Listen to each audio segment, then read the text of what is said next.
శ్రీ ఆది శంకరాచార్యులు సుమారు 1200 సంవత్సరాల క్రితం చార్ధామ్ యాత్రకు శ్రీకారం చుట్టారు. అప్పటి నుండి తీర్థయాత్ర సాంప్రదాయం నిరాటంకంగా కొనసాగుతూ వస్తుంది. మహిమాన్విత పుణ్యశ్రీలు, తరతరాల తపోవనులు మన హిమాలయాలు.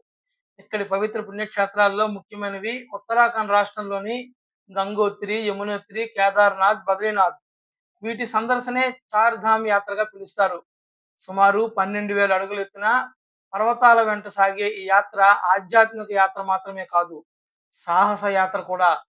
ప్రతి ఏటా అక్షయ తృతీయ నుంచి దీపావళి మర్నాడు వచ్చే యమద్వితీయ వరకు 6 నెలల పాటు ఈ ఆలయాలను భక్తుల కోసం తెరిచి ఉంచుతారు.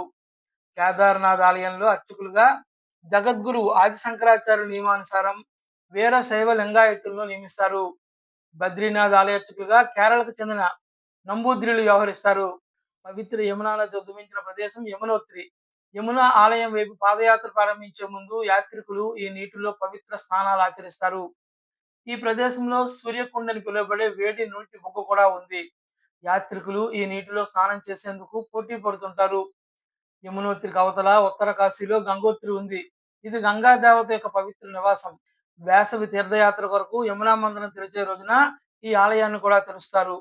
ఈ ఆలయం నది ఒడ్డునే ఉంటుంది.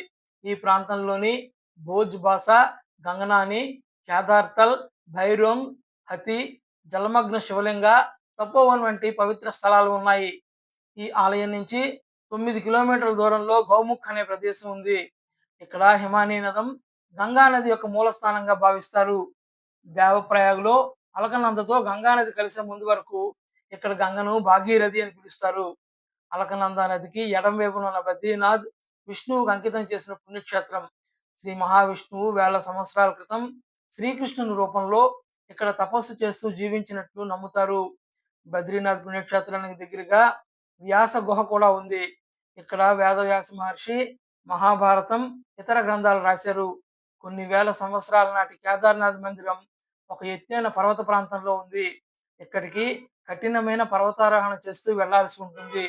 గుర్రాలపైన, డోలీలో కూడా కొందరు వెళుతూ ఉంటారు. ఈ ఆలయం పరమశివునికి అంకితం చేయబడింది. ఇందులో భగవంతుడు లింగ రూపంలో పూజలు అందుకుంటున్నారు. కేదార్నాథ్ సందర్శనను యాత్రికులు ఎంతో అదృష్టంగా భావిస్తారు. ఇక్కడే ఆది శంకరాచార్య సమాధి, కాళీమఠ్, గౌరీకుండ్ మరియు సోన్ ప్రయాగ్ వంటి అనేక పవిత్ర ప్రదేశాలు ఉన్నాయి.